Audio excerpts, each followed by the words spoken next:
estimado calificador. Honorables damas y caballeros, si nosotros analizáramos todo el periodo de la reforma, seguramente nuestra historia oficial nos empezaría a narrar cada uno de los acontecimientos que fueron gloriosos y que nos llevaron al triunfo de todo el pensamiento juarista.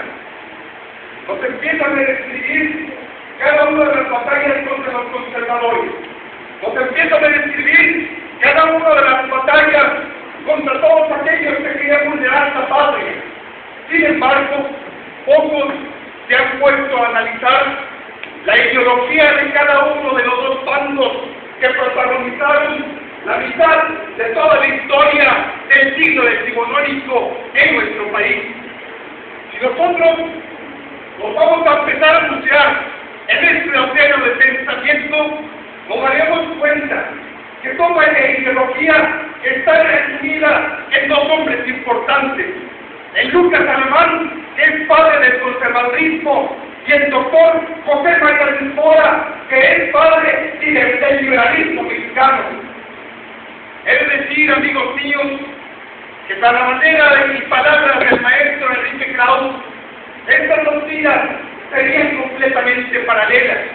Cada uno sostuvo ciertos pensamientos totalmente dialécticos, de lo cual llegó como conclusión la batalla y el triunfo de la reforma del siglo XIX. Sin embargo, amigos míos, he de decir que tanta fue su vida paralela que nacieron en años totalmente cercanos. Uno estudia en el colegio de los jesuitas y el otro estudia en el colegio de Minas de México. Uno se convirtió en un hombre de una moderada cultura a la manera y en palabras del maestro José Muñoz Conda, y el otro, que era Dulce Lucas Alamán, propio del conservadurismo, se convierte en un exitoso empresario del siglo XIX. Uno estaba entendiendo la historia del país como un proceso de liberación, y el otro entendía la historia del país como un proceso de conservación. Entonces, amigos míos, para poder analizar de una manera correcta este discurso, he de mencionar los dos principales postulados. Primero, vamos a analizar el pensamiento del maestro Lucas Alamán. Él nos decía que México nace a partir de la conquista española, que México ha contradicho a sus tradiciones, a diferencia de los Estados Unidos, que había conservado el pensamiento, las tradiciones y las costumbres de la Nueva Inglaterra. Decía el maestro Lucas Alamán que realmente la verdadera salvación para nuestro país era rechazar completamente el federalismo, debido a que no era totalmente practicable para nuestro país. También critica duramente a la Constitución de 1824, debido a que argumenta que se le estaba acumulando mucho poder a lo que es el órgano legislativo. Y ellos argumentaban, amigos míos, queridos compañeros, que habíamos pasado de la tiranía de uno a la tiranía de muchos. También nos habla el punto sobre el sufragio universal. Él se había lamentado, compañeros, lo cual había llegado a las elecciones a listas totalmente manipuladas, a elecciones arregladas más por méritos en la batalla que verdaderas capacidades para gobernar. Por eso limita el sufragio universal a unos cuantos personajes ilustres, porque él tenía conocimiento que la gran masa de mexicanos estaban totalmente pobres y por lo tanto no tenían capacidad para defender un voto en las urnas. También conocemos su pensamiento internacional, y él se refiere a que no debemos acercarnos a los Estados Unidos.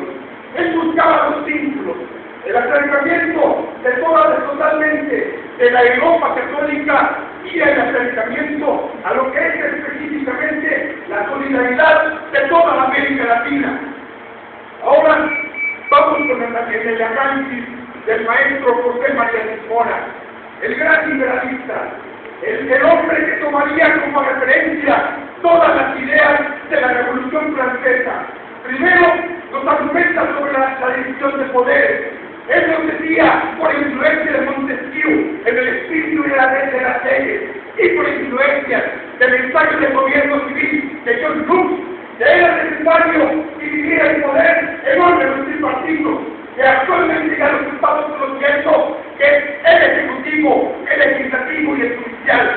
También nos habla el maestro José María Luis Mora acerca del verdadero sufragio universal. Él, debido a las influencias extranjeras, que ya lo dije en esta tribuna, llamaba para que todos los mexicanos eligieran a su presidente en las urnas. También hablaba por influencia de Juan Jacobo Rousseau en el contrato social, que la soberanía ya no se necesitaba depositar en un monarca. La soberanía, según el maestro, debería depositarse entonces totalmente en el pueblo. Y este pensamiento sería plasmado en la Constitución de 1857. Otra postura que hablaba el maestro Alamán, era el maestro José María Luis Mora, era acerca de robustecer el órgano legislativo, porque él creía absolutamente en la representación proporcional y por lo tanto creía como una pura democracia, una Cámara de Diputados totalmente repartida por representantes de toda la ciudadanía nacional.